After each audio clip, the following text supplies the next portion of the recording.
This story is based on true events. The names of characters and cities have been changed for confidentiality purposes. The sun rose over Cedar Ridge, Texas, casting warm golden hues over neat lawns and white picket fences. The town was the kind of place where nothing truly bad was supposed to happen, where families left their doors unlocked and children rode bikes unsupervised.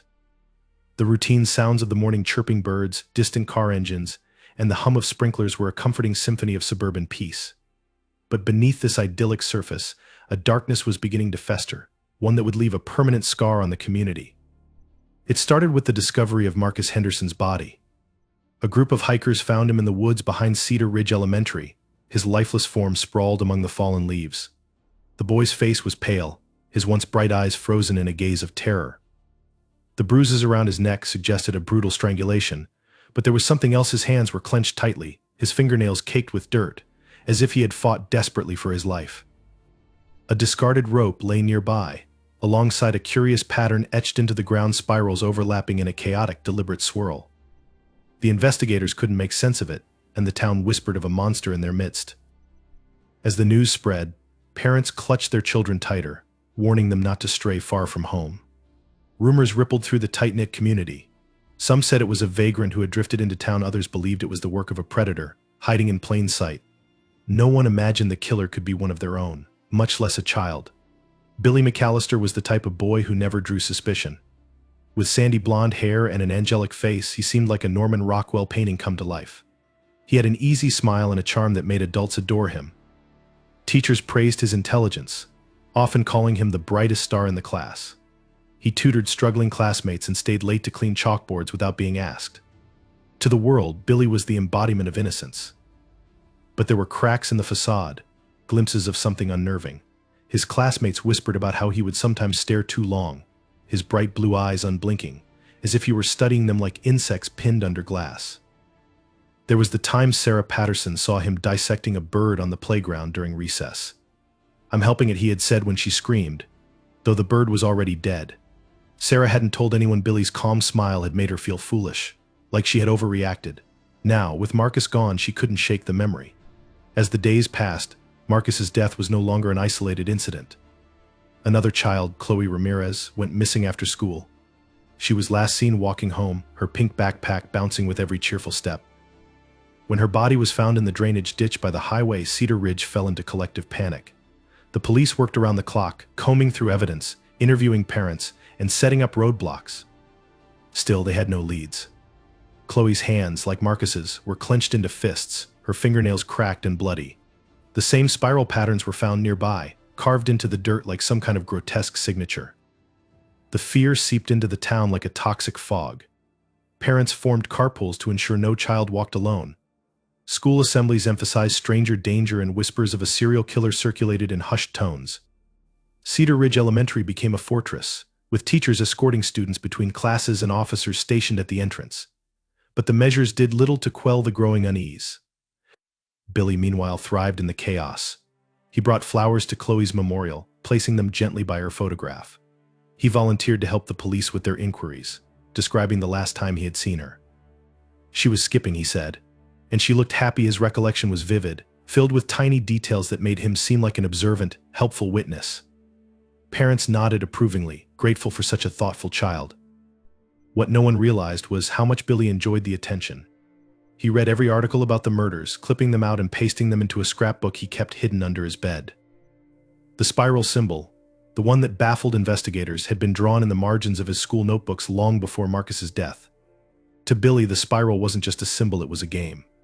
A game where he was always the winner. Billy's room was a shrine to his dual life. His shelves were lined with trophies and certificates, evidence of his academic and extracurricular achievements. But hidden in the closet was a cardboard box filled with mementos, items stolen from his victims. Marcus's red keychain, Chloe's hair clip. Small, insignificant objects to most, but to Billy they were tokens of his power, proof that he had outsmarted everyone. The town's denial ran deep. Even as the body count grew, the thought of a child being capable of such evil was too horrific to entertain. Adults rationalized Billy's quirks as mere signs of precociousness. When he asked his teacher about the mechanics of strangulation during a science lesson, she assumed he was just curious, a budding biologist perhaps. When he stayed late after class, she thought he was being helpful, not scouting his next victim. The school's hallways became a maze of fear, each locker and corner hiding potential danger. Children whispered of a shadow man lurking near the woods, their imaginations trying to fill the void left by the adults' silence. Billy listened to these stories with quiet amusement, his expression serene. He liked how they squirmed, how they jumped at every sound. It was his symphony, and he was the conductor.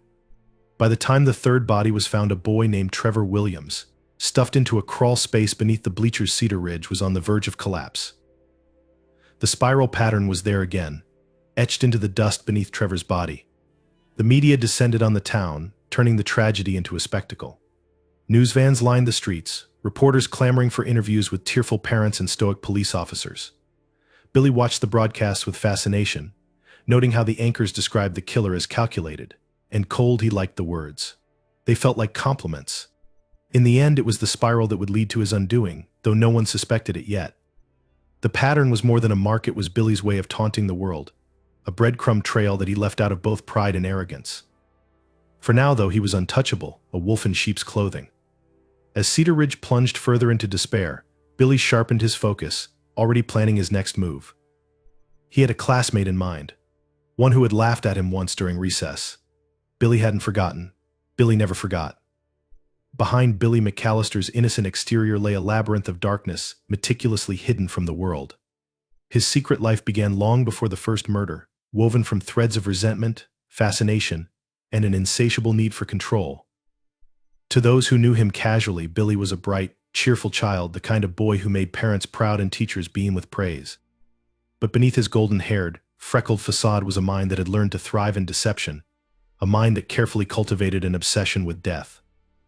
Billy's transformation didn't happen overnight. It started subtly, almost imperceptibly, with small acts of cruelty that flew under the radar. He would pluck the wings off insects he caught in mason jars, watching intently as they writhed in helplessness.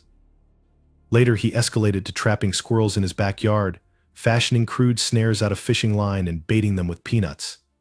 His fascination wasn't just in killing, it was in control, the ability to decide life or death. He kept his trophies hidden in an abandoned shed behind his house, a place where no one ever ventured except him. Inside, the air was thick with decay, and the walls were adorned with crude drawings of spirals and stick figures in gruesome poses. The internet became Billy's secret portal to a darker world. While his parents assumed he was watching cartoons or doing homework, Billy was delving into corners of the web filled with macabre content. He studied crime scene photos, read detailed accounts of infamous murders, and absorbed tutorials on evading detection. Billy's young mind, so adept at learning, soaked up every piece of information like a sponge. He became fixated on stories of serial killers, idolizing their ability to outwit law enforcement and manipulate those around them. To Billy, these figures weren't monsters, they were geniuses, misunderstood architects of chaos. Billy's journal, hidden beneath the loose floorboards of his bedroom, was the most chilling artifact of his double life. Bound in black leather and filled with his cramped handwriting, it was a catalog of his darkest thoughts and meticulously crafted plans. The first few pages were a mixture of childish sketches, spirals, angry faces, and crude drawings of his classmates, but as the entries progressed, they became increasingly methodical. Each page detailed a specific target, their habits, their weaknesses, their routines. Beside each name, Billy wrote goal in block letters, followed by a disturbing checklist of how he planned to isolate, subdue, and kill them. His hatred for his classmates was not born from overt bullying, but from slights so small that most wouldn't have noticed. A classmate who laughed at him for tripping during a game of dodgeball. A girl who outscored him on a spelling test.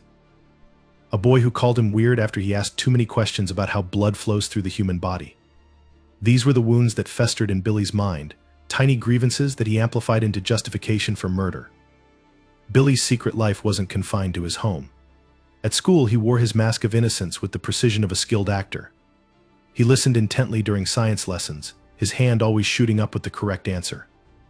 He volunteered to help the janitor clean the cafeteria after lunch, using the opportunity to observe the comings and goings of his peers.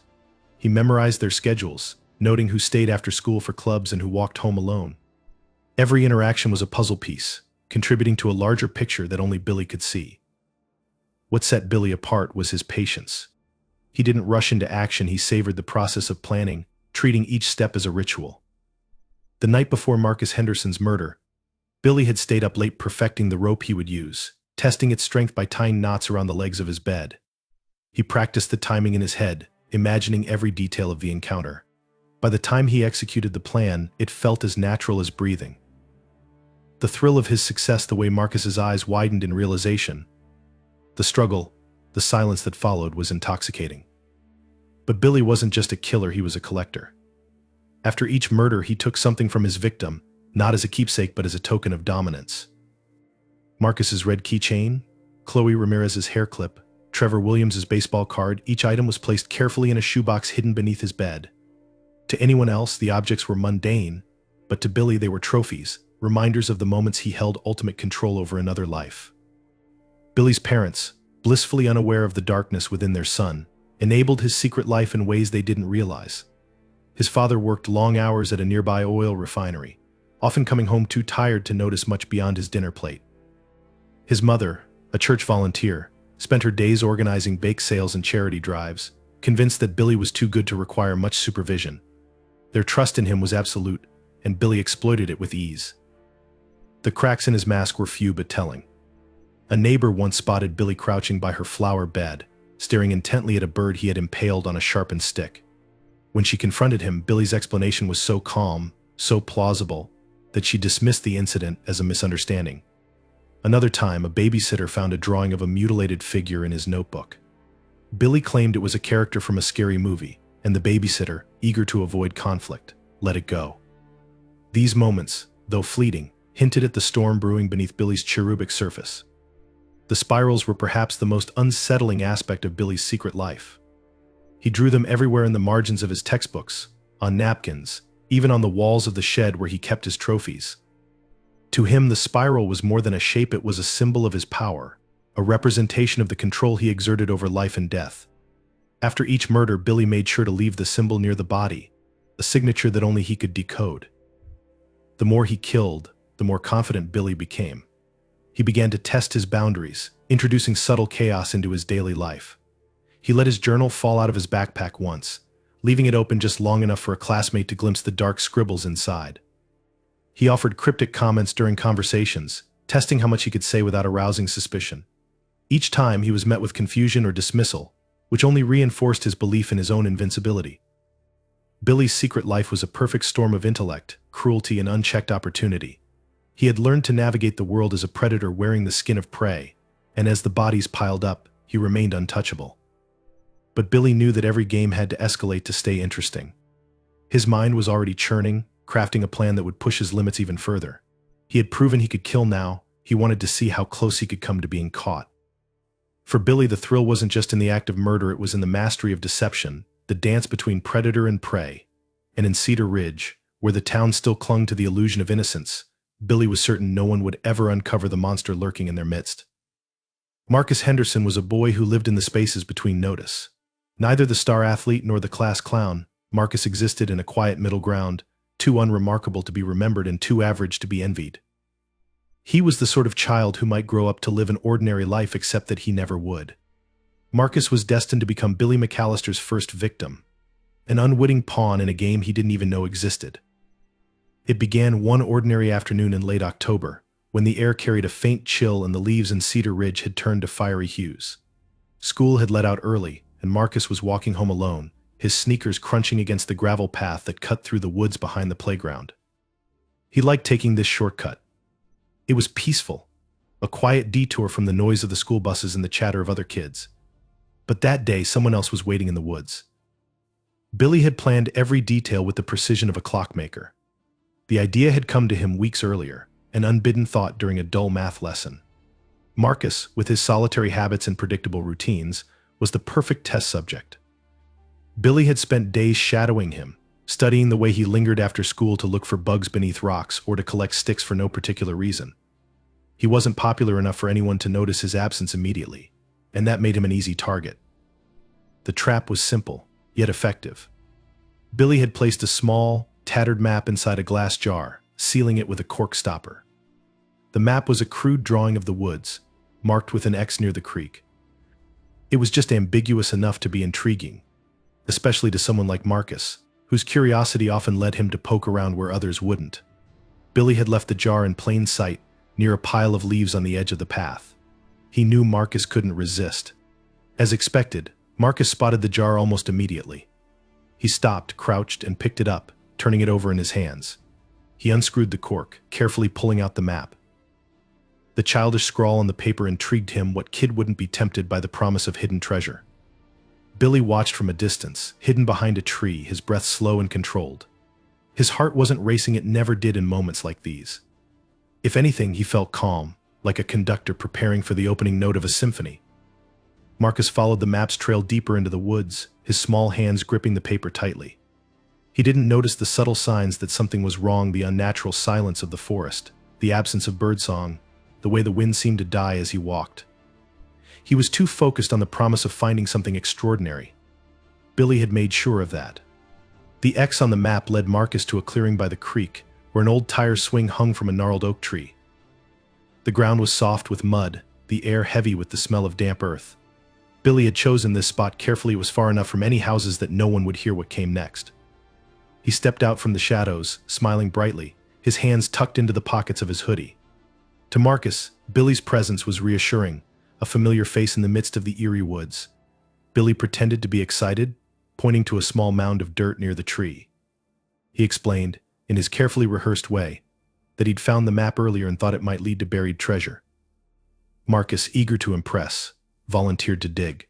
He dropped to his knees, scooping at the loose earth with his hands. The mound wasn't particularly deep, but Billy had planted something there to keep Marcus distracted: a rusted tin box filled with trinkets, coins, buttons, and an old key he'd found in his father's workshop. It was enough to hold Marcus's attention, to make him believe the map had been real. Billy waited until Marcus was completely absorbed in his task. He reached into his pocket and pulled out the length of rope he had prepared the night before. It was soft but strong, the knots expertly tied after hours of practice. He moved silently, his footsteps muffled by the damp ground. When he was close enough, he looped the rope around Marcus's neck and pulled. The sound of the struggle was muted by the forest, swallowed by the stillness. Marcus's hands shot up to his throat, clawing at the rope, his fingernails scraping against the fibers. He thrashed wildly, his body twisting and kicking, his sneakers gouging furrows into the dirt. Billy tightened his grip, his small hands steady, his expression devoid of emotion. He didn't feel fear or guilt, only a cold determination. The thrashing grew weaker, the kicks slower, until Marcus's body went limp and slumped forward into the mud. Billy stepped back, breathing heavily but not out of exertion. He studied Marcus's lifeless form with the detached curiosity of a scientist observing an experiment. The boy's face was pale, his lips tinged blue, his hands still clutching at the rope, as if they had frozen in their final act of resistance. The mud around him was smeared with streaks where his shoes had scraped against the ground. Billy took a moment to admire his work. The spiral. He had to leave the spiral. Using a stick, he drew the pattern into the mud near Marcus's body, carving it carefully so it wouldn't wash away with the next rain. It was his mark, his signature, the symbol that would tie all of his acts together. Satisfied, he dropped the stick and crouched beside Marcus, pulling the boy's red keychain from his pocket. Billy turned it over in his hand, the metal cool against his skin. He liked the way it felt, the way it signified victory. He slipped it into his pocket and stood, brushing the dirt from his knees. Before leaving, Billy took a final look at the scene. The rope was still around Marcus's neck, the tin box tipped over beside him, its contents scattered across the ground. Everything was as it should be. Billy knew the body would be found eventually, probably by the hikers who frequented the trail. That was part of the plan. The discovery would spark fear, confusion, and questions. It would set the stage for the game Billy wanted to play. As he walked away, the woods seemed to close in behind him, erasing his presence. He moved with the ease of someone who had just completed a chore, his mind already drifting to what lay ahead. Marcus Henderson had been the first, but he wouldn't be the last. Billy's experiment had been a success, and the thrill of it lingered in his chest like a warm glow. By the time Billy emerged from the woods and into the fading light of the neighborhood, he looked like any other kid coming home from school. His hoodie was clean, his face free of any trace of the horror he had just committed. He slipped into his house unnoticed, heading straight to his room. Beneath the bed, he added the red keychain to the shoebox where his secrets lay hidden. It was the beginning of a collection, one he intended to grow. The murders sent shockwaves through Cedar Ridge, tearing apart the veneer of safety that had once defined the town. As more children went missing, The community descended into paranoia. Houses that had stood open for decades now had their locks reinforced, and the streets grew eerily silent as parents forbade their children from playing outside. But amidst the chaos, there was one person who began to notice patterns that others missed: a growing sense of unease surrounding Billy McAllister. Billy remained calm, his angelic facade unbroken. He moved through the world with the grace of a predator disguised as prey, playing the part of the helpful child with unnerving precision. He brought cookies to grieving families, his small hands trembling just enough to appear genuine. He sat quietly in the back of classrooms during lectures about safety, his wide blue eyes fixed on the teacher, as if he, too, were afraid of the lurking danger. He seemed perfect, too perfect. Mrs. Carter, one of Billy's teachers, was the first to feel the cracks in his carefully constructed persona. She had always been good at reading her students, sensing when a child was lying or hiding something. With Billy, it wasn't what he said that troubled her, it was the things he didn't say. His lack of fear seemed unnatural, especially when the other children were visibly terrified. Billy didn't ask to leave early like his classmates, who now feared walking home alone. He didn't flinch during assemblies about safety or shy away from discussions about the murders. Instead, he watched, listened, as if he were collecting data.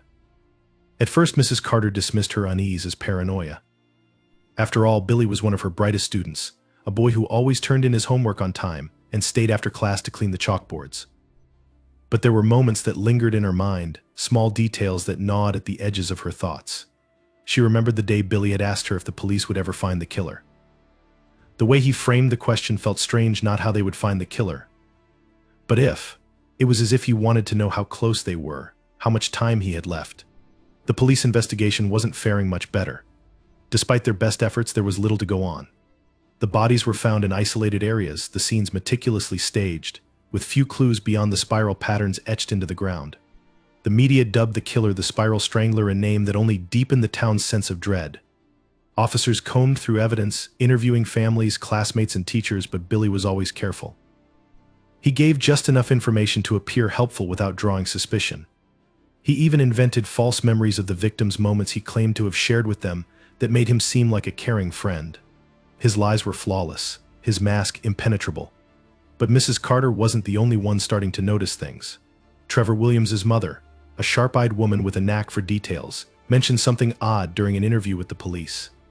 She said her son had been talking about a boy named Billy in the weeks leading up to his disappearance. Billy said he had a secret game Trevor had told her. At the time, it had seemed harmless, just kids being kids. Now it felt sinister. The officers took note of the name but didn't act immediately. After all, Billy McAllister didn't fit the profile of a killer. He was 10 years old, with no history of violence or behavioral problems. But the mention of his name planted a seed of doubt, a small point of light in the darkness of their investigation. As the days passed, Mrs. Carter began watching Billy more closely.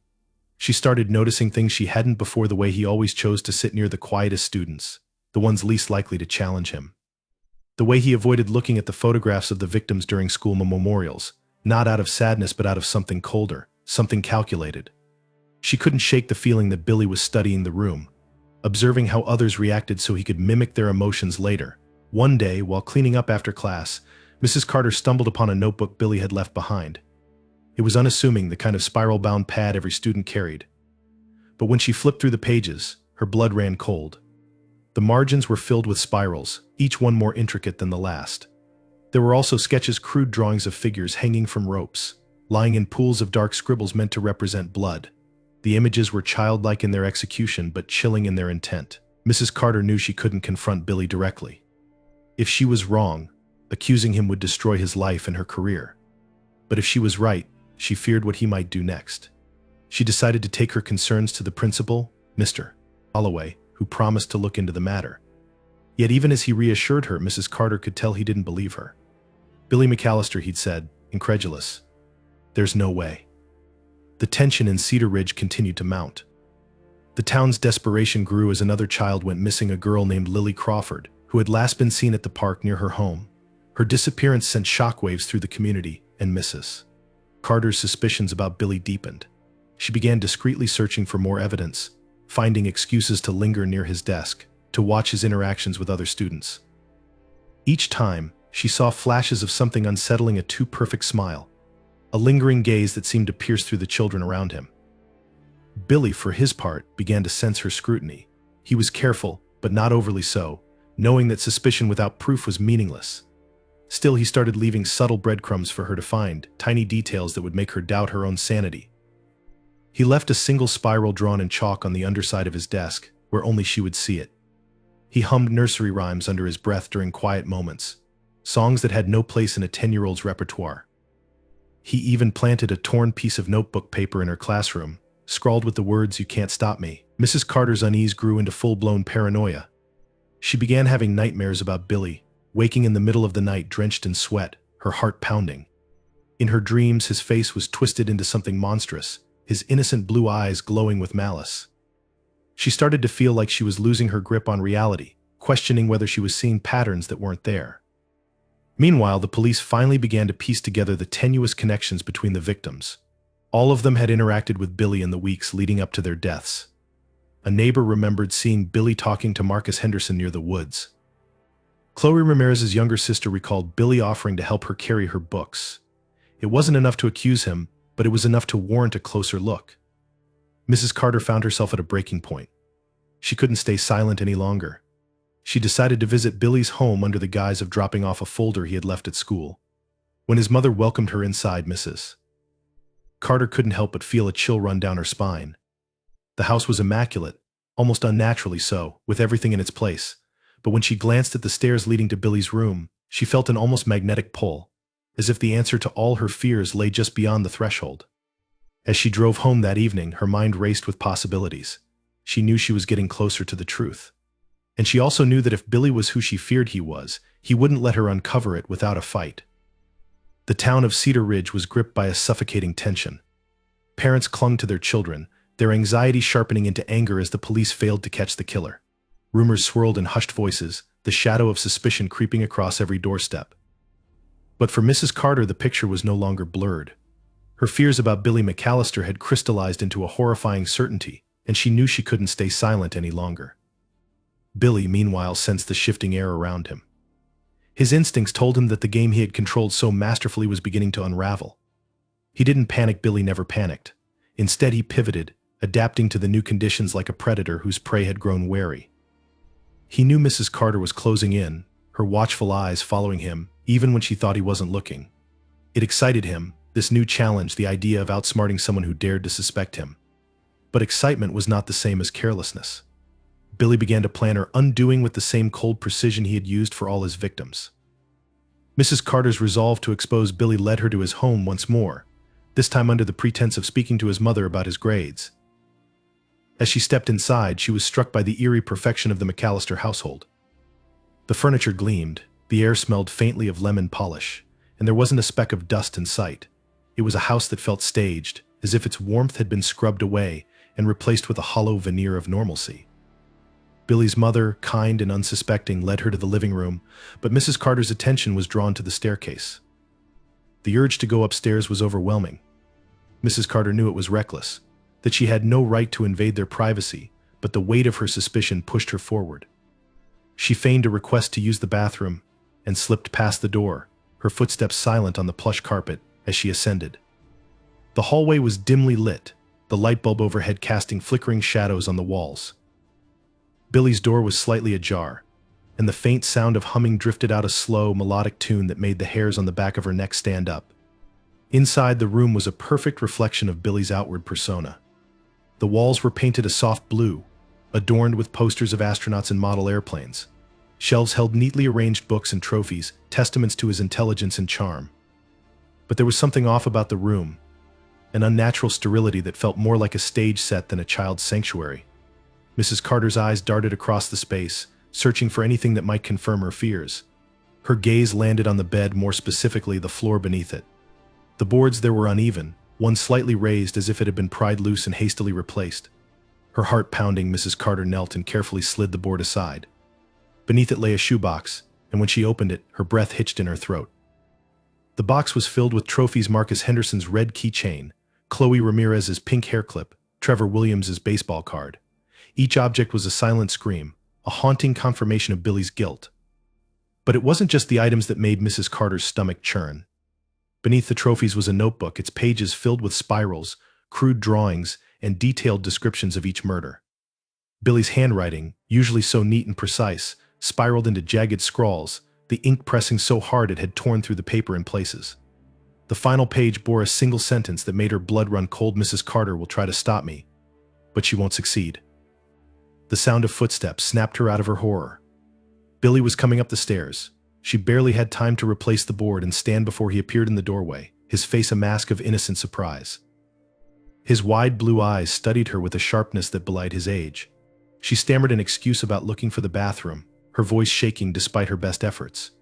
Billy didn't say a word, but the faint curl of his lips spoke volumes. Mrs. Carter fled the house, clutching the notebook and trophies in her bag. She didn't stop until she was in her car, her hands trembling as she dialed the police. She recounted what she had found, her words tumbling over one another in desperation.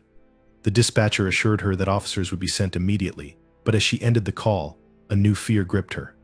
Billy knew she was onto him. He wouldn't let her go so easily. That night, Mrs. Carter barricaded herself in her home, locking every door and window. She kept the trophies and notebook beside her, the evidence that would finally expose Billy. But as the hours passed, her fear deepened.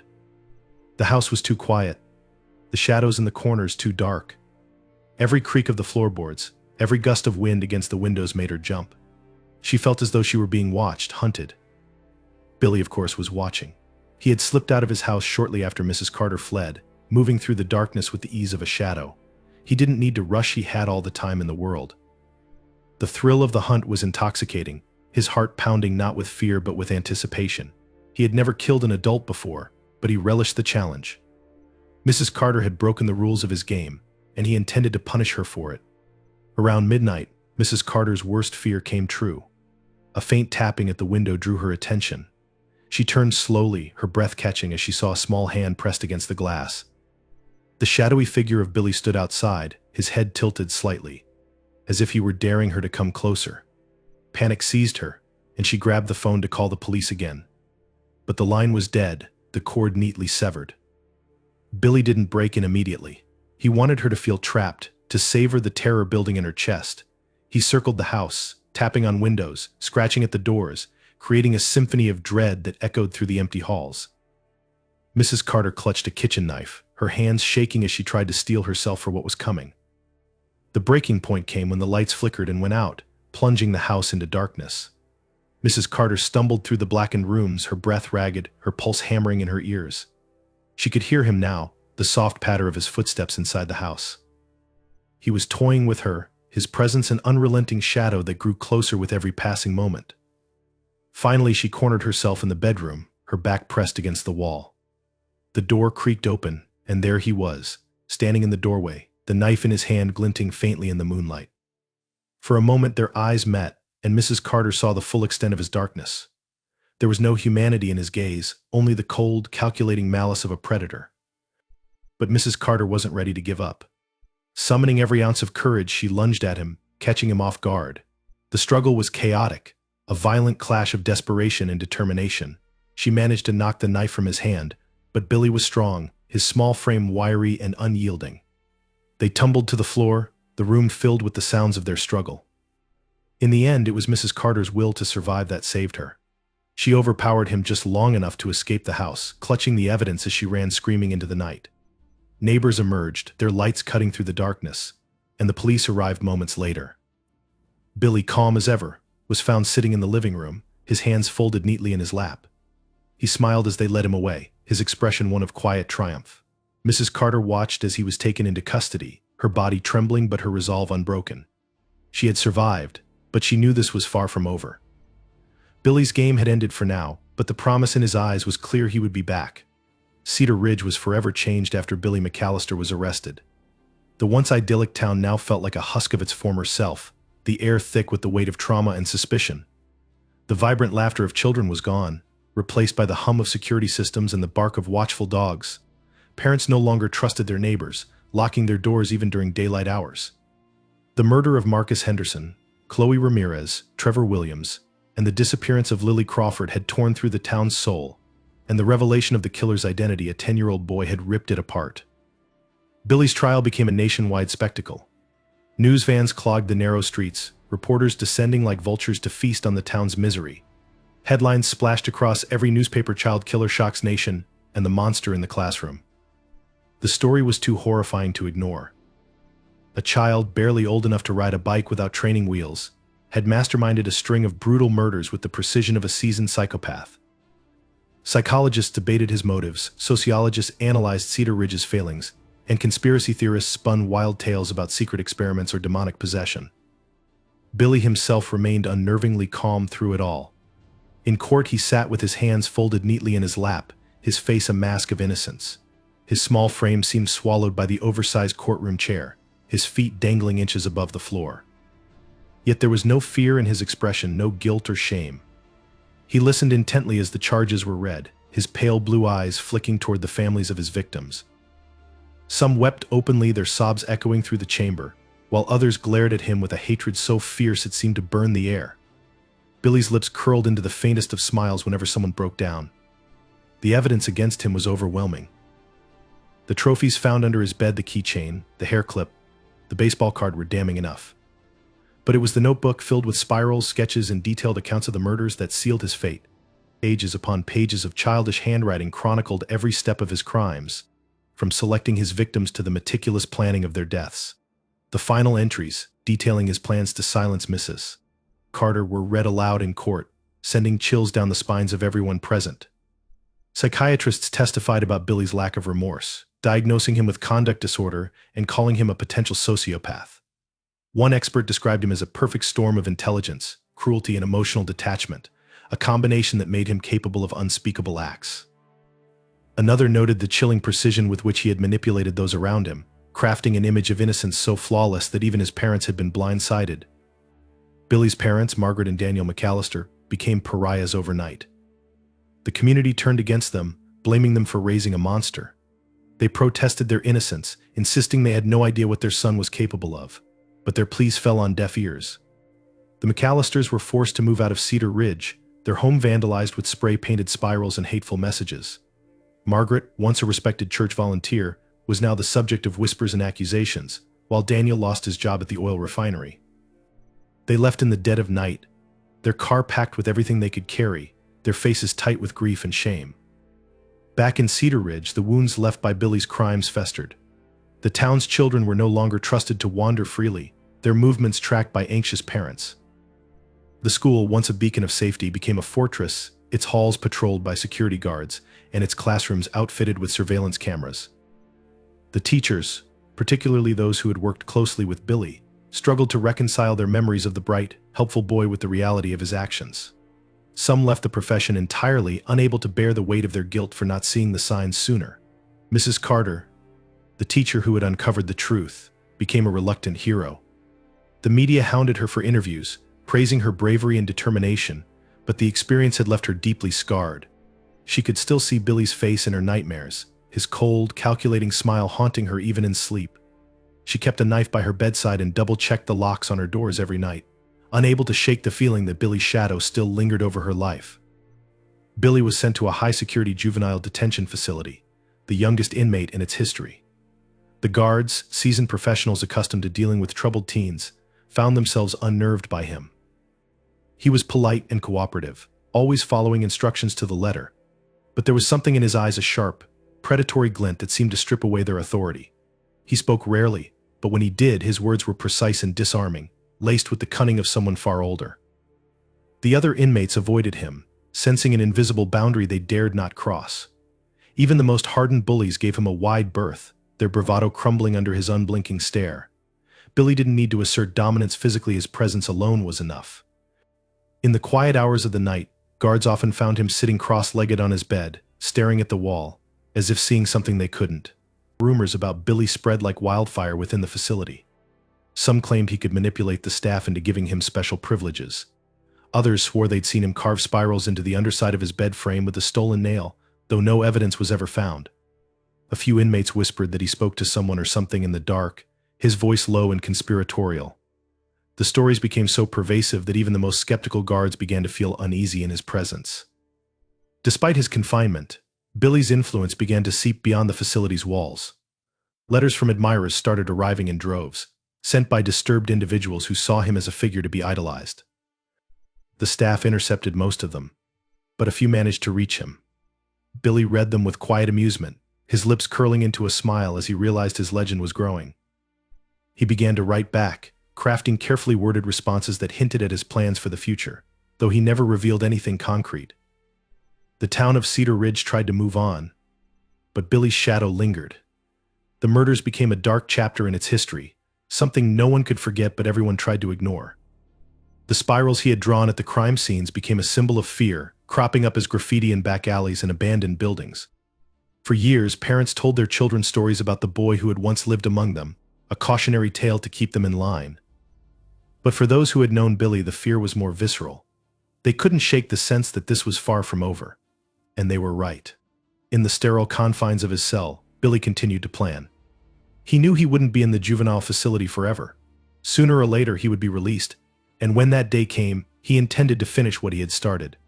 He didn't feel anger toward the people who had stopped him, Mrs. Carter, the police, the town. If anything, he admired them for making the game more interesting. But he also knew that he was smarter, more patient, and far more dangerous than they could ever comprehend. Billy's final words during his trial echoed in the minds of everyone who had heard them. This isn't the end. It's just the beginning. And as the years passed, that promise hung over Cedar Ridge like a storm cloud, a chilling reminder that monsters don't just vanish. Sometimes they wait.